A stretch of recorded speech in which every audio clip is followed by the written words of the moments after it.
कि तेरे दर पे ओ मेरी मैया तेरे दीवाने आए हैं कि भर दे झोली मैया भोली, भर दे झोली मैया भोली, बिगड़ बनाने आए हैं। भर दे झोली मैया भोली, बिगड़ बनाने आए हैं। हो जाए कर्म उसका जपे जो तेरी माला, तू चाह दे तो खुल जाए तकदीर का ताला।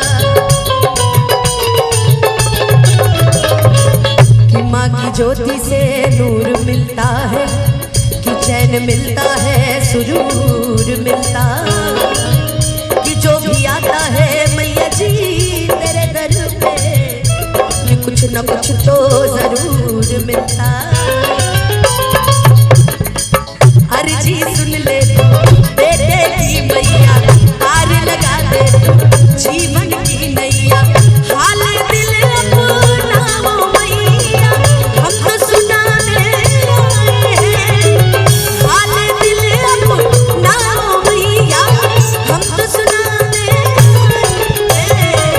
भर दे झोली मैया भोली, बिगड़ी बनाने आए हैं। भर दे झोली मैया भोली, बिगड़ी बनाने आए हैं। भर दे झोली मैया भोली, बिगड़ी बनाने आए हैं।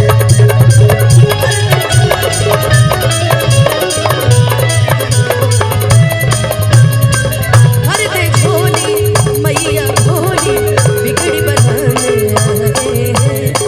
भर दे झोली मैया भोली, बिगड़ी बनाने